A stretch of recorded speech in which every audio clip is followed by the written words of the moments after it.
Today I'm going to take the characters out of Scooby Doo and rewrite and redesign them to fit them into the world of my demon episodes. But instead of turning them into demons like I've done with dinosaurs and phobias and a bunch of different cartoon characters, I'm going to turn them into demon hunters. Which really isn't that far off from what they already are, but I still figured it would prompt some cool designs and some fun story ideas. So let's get into it, shall we? Let's go!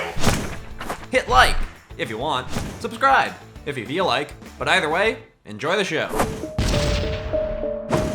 The most inspiring people are not those that charge into conflicts completely fearless, but those who do so in spite of their fears. This is likely why one of the most revered demon hunters alive is Norville Rogers, more commonly known by his nickname, Shaggy, though also sometimes referred to as the Ultra Instinct Hunter. He got his start in demon hunting by running a web series called Mystery Rethink with some friends where they would go around debunking psychics, cryptids, and other faux paranormal events. While the whole group has grown quite a bit since those days, back then they were all rather bitter and closed-minded, getting their thrills only by shooting down other people's beliefs in something more than what is commonly accepted by society. This was also prior to Shaggy adopting the four-legged friend that nowadays, this group is rarely seen without. Shaggy was one of the jumpiest, most easily frightened people you'd likely have ever met if you came across him in this time, and while he was often terrified of the places he and his friends explored, he was deep down going along with them to try and prove to himself and the world that there was nothing to be afraid of. He sought to prove that the world was a safe place, that there was no mystery in it, to try and eradicate his own fear of the unknown. But this would prove futile when he eventually came across a situation he could not explain.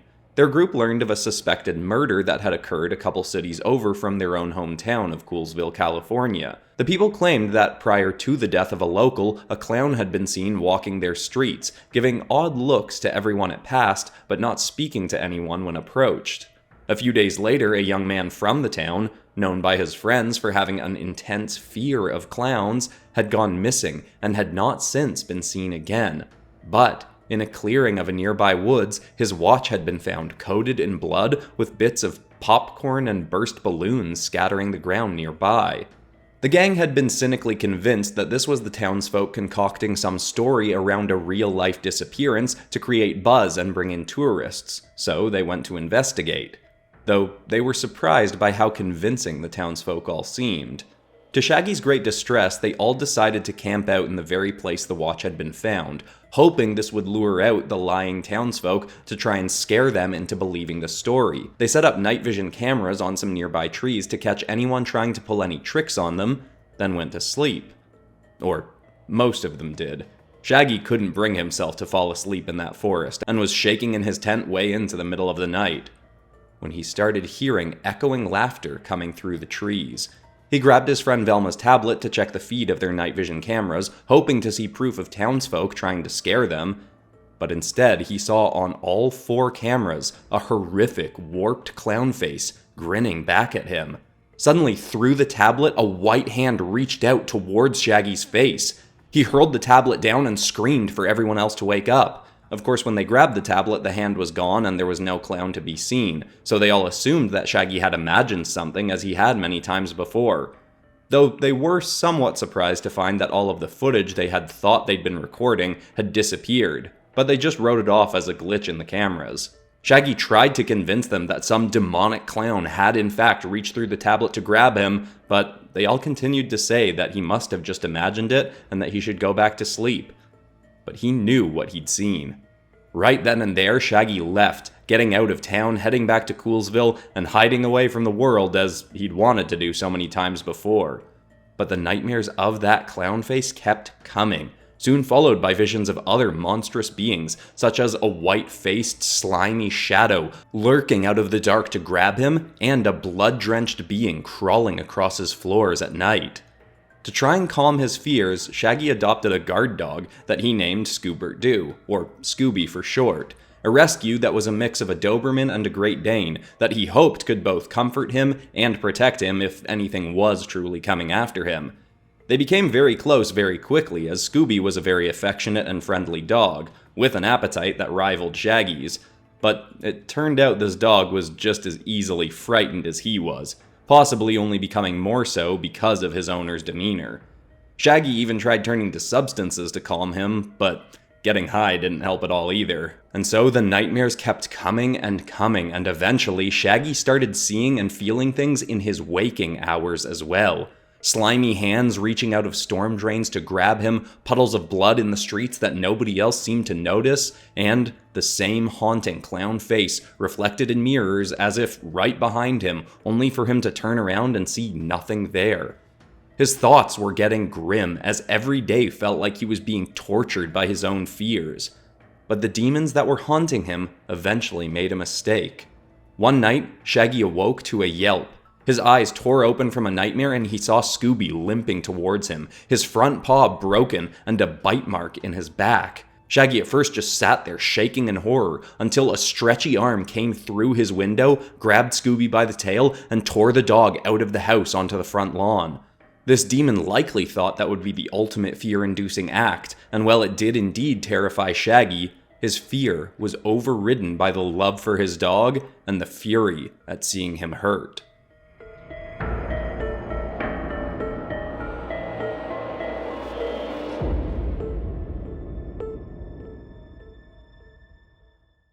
After Shaggy had left his friends during their case of the killer clown, Velma had become curious about how Shaggy could have been so convinced that he'd been attacked by some supernatural force.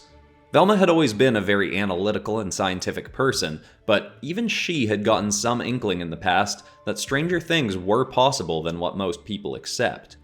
She started downloading various books on the occult and real-life monsters and demonology to try and see what people on the other side of the argument to herself would say about things like what happened to Shaggy, and found after going through a few dozen books that there were many references to a secretive group that hunted demons, that some referred to as the Predator Coalition. She was astounded that they were coming up over and over and over again, and eventually found some interviews with a woman who claimed to have met one of their founders, a man that she referred to as Maxwell Tennyson. Velma got in contact with this woman and learned that back in the 1970s, she claimed to have been attacked by a demon. She'd once had a crippling fear of water, and that very fear had brought to her the wrath of an entity called Hydrothala. The demon haunted her for weeks prior to finally fully revealing itself to her and attacking her.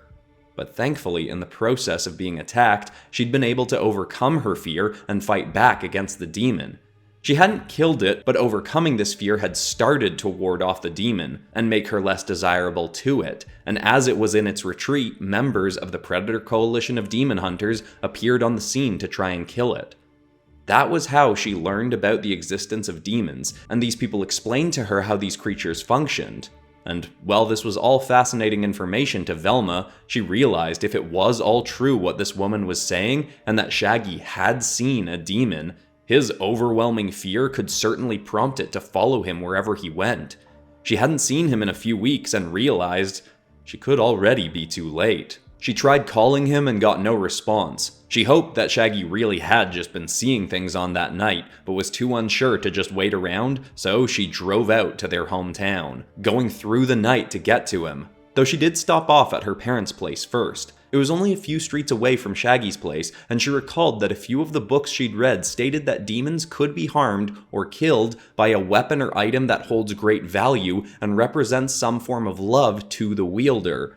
She didn't know what exactly that could mean, but out of her parents' garage, she grabbed her late father's axe. He died when she was a child, but Velma had fond memories of her dad teaching her how to chop wood with it when she was a kid. So, as banged up and rugged as it was the best thing she could come up with that may harm a demon. She quickly drove from there to Shaggy's, reaching his abode at 2 in the morning. But his house seemed normal. From the outside, that is. When she approached the door, she could hear a slowed, menacing version of circus music coming from within. The door was locked, so she chopped it open, then ran in to find that the inside of his house had been converted into a massive circus ring, surrounded by bubbling blood and slimy hands reaching out of every shadow. Before she could see Shaggy anywhere, she saw the shadowy hands suddenly reaching out towards her, forcing her to realize that her own fears were completely arced up in that moment. Still, she took the axe and swung it at the closest hand, instantly chopping it off, with the limb turning to ash in midair, as some of the books suggested would happen. She moved forward, swinging at anything that came too close. She called out for Shaggy, but found that the farther into the ring she got, the louder and more overwhelming the music became. She could barely even hear herself, let alone anyone else. Though soon, she did see a figure, the demonic clown that Shaggy had claimed to have seen himself, stumbling towards her.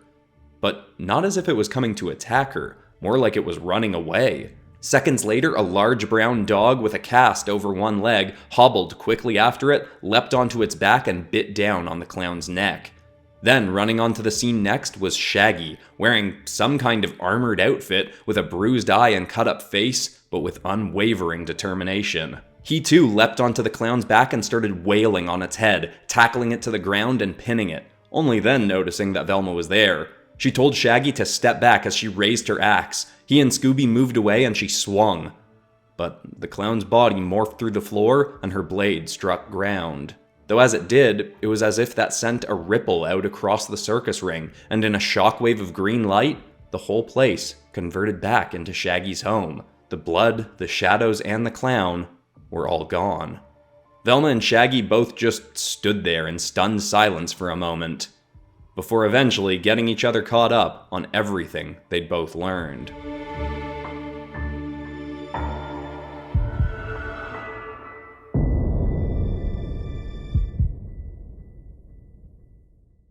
Shaggy explained that he had been haunted by 3 different demons, or at least 3, he thought it could have possibly been more.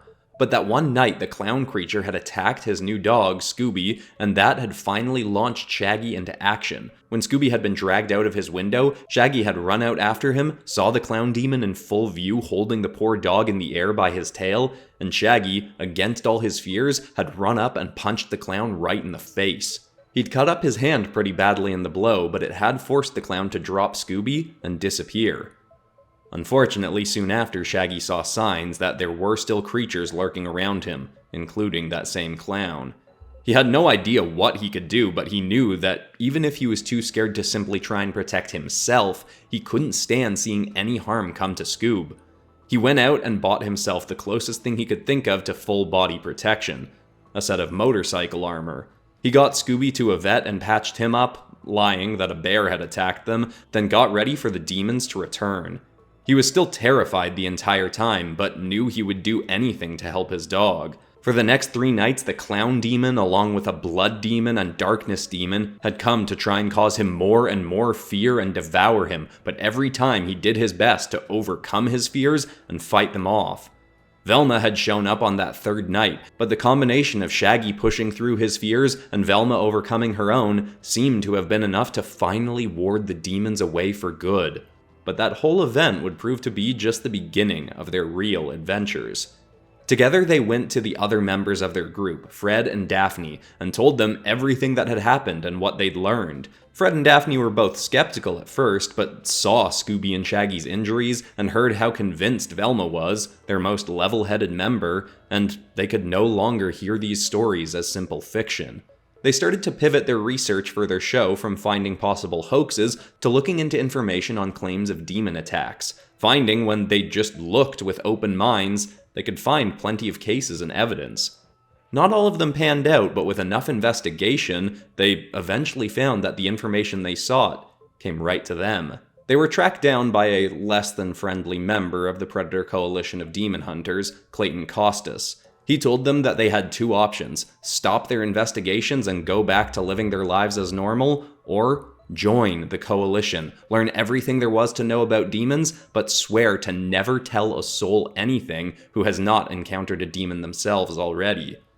As much as they all wanted to make a new show out of the things they were learning, it was too tempting not to accept the offer and join them. They were brought to an island off the coast of North Carolina, where there was a massive old mansion that seemed very rustic from the outside, but within was pristinely kept, with polished floors and rooms full of weapons, classes being taught, and research being done. As more and more people learned of the story of what Shaggy had gone through, word quickly spread of his achievement. Many people in the Coalition had been attacked by a demon and survived, hence prompting them to learn of and join the Coalition in the first place, but none at that point had ever been hunted by 3 demons and lived to tell the tale. So even before this group had gone out on a hunt, they'd already gained some notoriety. The thing that had excited Fred most upon exploring the facilities was the various weapons. There were guns, swords, spears, and some things that he didn't even know what to call. All of them were made from various materials believed at different points to be harmful to demons, such as silver, salt-infused metals, and holy water. Though the hunters had learned that holy water-infused weapons could be useful, but only in the hands of a religious person. Some claim that this is because God will only aid a true believer in killing a demon, while others think it's because the wielder sees the weapon as being lovingly blessed by their God, granting it the energy of love needed for them to harm a demon with it. Both cases are obviously quite difficult to prove. Anyhow, along with the weaponry, Fred embraced the vast workout facilities on site, used by most hunters regularly to ensure they were in peak physical condition for hunting. Before coming to the Coalition headquarters, Fred used to tell people that he could bench 220. By the time they were headed off on their first mission, he actually could bench 220. In fact, the entire group early in their demon hunting careers would be forced to dramatically step up their game in every category, and each lesson learned would make them more and more skilled at hunting down the creatures that salivate over the scent of our fears.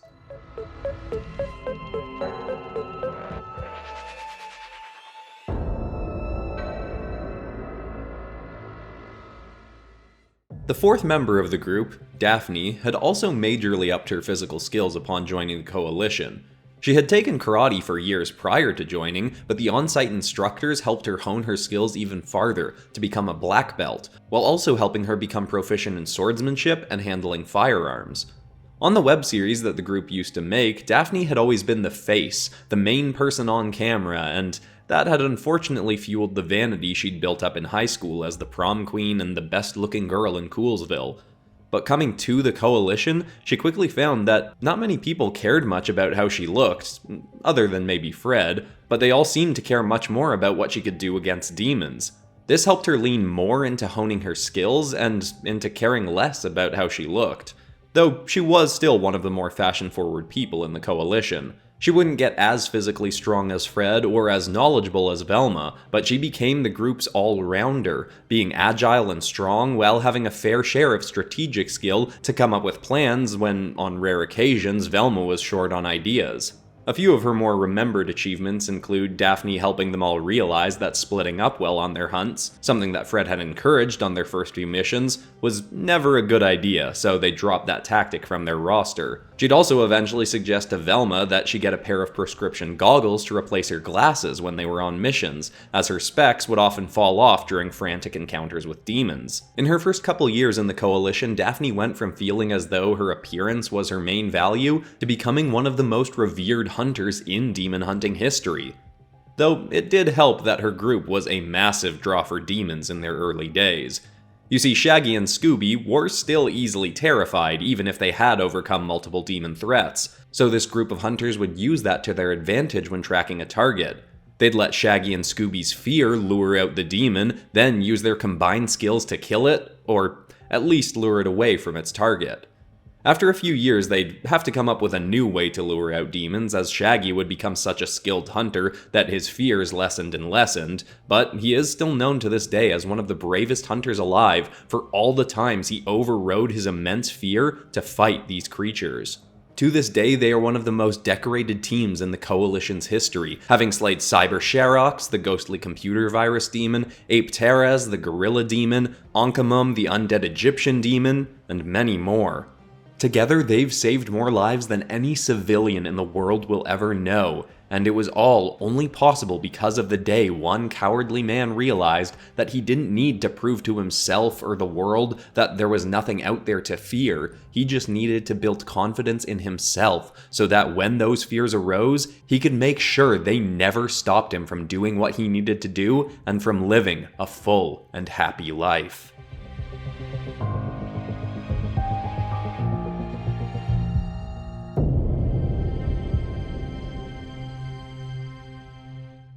If you want to watch something else Scooby Doo related, you might like my recent Famous Dogs as Werewolves episode. Or if you want to try something else, maybe my Five Nights at Freddy's animatronics as Marvel Supervillains episode that came out recently. Also, I have made a poster out of all 4 drawings combined into one piece that will be up on the PopCross Studios Teespring store by the time you're watching this, linked in the description. Plus, if you want all the high-resolution art from this and my other episodes, that comes out a day before a video is released on the PopCross Studios Patreon. But besides that, that's all for today, except of course for ending this video on some kind of positive or inspiring note. And the thought I want to leave people with today is a reminder that the only way you fail when going after something that you truly want to achieve is when you stop trying to go after it. Maybe you will find out that you need to pivot or change your tactics for how you're going after the thing, but the way you eventually get to it is by just keeping on trying. I hope that's inspiring. I love you all, and I'll see you all in the next video on Monday. Goodbye.